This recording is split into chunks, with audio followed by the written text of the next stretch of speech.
Welcome to Ruma village story. দেখো বন্ধুরা, আবার চলে এসেছি আমি ভিডিও বানাতে। দেখো সকালে এই বাসি কাজগুলো সেরে নিচ্ছি। দেখো এখানে বাসনগুলো মেজে নিচ্ছি। আজকে ঘাটে যেতে পারছি না সকালবেলা, কেন রাতে অনেক বৃষ্টি হয়েছিল। তাই দেখো এখানে কাদা রাস্তাগুলো, আমাদের রাস্তাটা পুরো কাদা হয়ে গেছে, মাটি রাস্তা তো, ওই করে ভিজে গিয়ে এবার কাদা হয়ে গেছে। বাসনটা আমার মাজা হয়ে গেছে, তাই আস্তে আস্তে আমি চলে যাচ্ছি বাড়িতে। তারপর দেখো আমি গিয়ে এবার ঘরটা একটু মুছে নেবো। স্নানের ঘর মুছতে তো হবেই, না তা নয়, মুছে নিচ্ছি ভালো করে। মুছে এবার আমাদের কলে জল আসার টাইম হয়ে এসেছে, দিয়ে আমি জলটা ভরে নেবো কলে। সব ওখানটাই হচ্ছে মানে এমন শ্যাওলা হয়ে গেছে, পুরো হরকা হয়ে গেছে ওখানটায়, ওই করে একটু দূর থেকেই ভরছি। তারপর দেখো জল টল ভরে আমি এখানে অনেক পেঁয়াজ কুচিয়েছি, কেন বলো তো, মুরগ আছে, মুরগকে আমি খেতে দেবো। এখানে এখন ম্যাশ নিয়েছি আর পেঁয়াজ নিয়েছি। তারপর মুরগকে খেতে দিয়ে এসে আমার চা হয়ে গেছে, দিয়ে চা খেতে বসে যাবো। এখানে চাটা খেয়ে এবার তারপর রান্নার দিকে চলে যাব।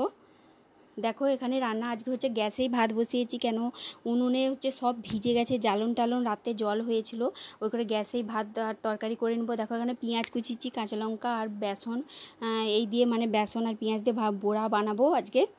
তারপর তারপর শাশুড়িমা এগুলো ভেজেছিল, নাতিরা বায়না করেছে, বলছে ঠাম্মা আমাদেরকে ভেজে দিতে হবে, দিয়ে ভেজে দিয়েছে, আমিও খাচ্ছি, ওরাও খাচ্ছে। তারপর দেখো এখানে দেখো বেসন দিয়ে পেঁয়াজ দিয়ে বড়া করেছি, আর দেখো ডিম ভেজেছি, অনেকগুলো ডিম ভেজেছি। আর তারপর এখানে দেখো কটা চিংড়ি মাছ ছিল আর মাছের পেটি ছিল, সেই মাছের পেটিটাকে 4টে করে কেটে নিয়ে আর চিংড়ি মাছ দিয়ে আলু দিয়ে এখানে কাই করে ঝাল করেছি।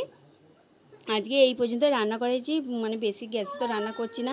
তারপর দেখো সন্ধ্যে হয়ে গেছে। তারপর দেখো এখানে দেখো ছেলেটা পড়তে বসে গেছে, আর আমি এপাশে চা করে নেবো, মাকে চা দেবো, মানে শাশুড়ি মাকে চা দেবো।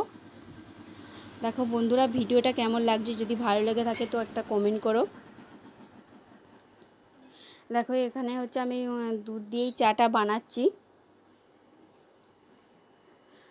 সন্ধেবেলা চাটা বানাচ্ছি।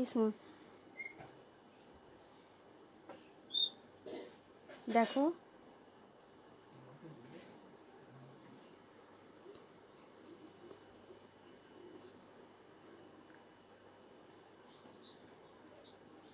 তারপর দেখো চাটা খেয়ে আমি রাতের খাবার বানাতে চলে যাব। দেখো এখানে পটল আলু কেটে নিয়েছি, দিয়ে আমি এটাকে ফোড়ন দিয়ে তরকারি বানাবো।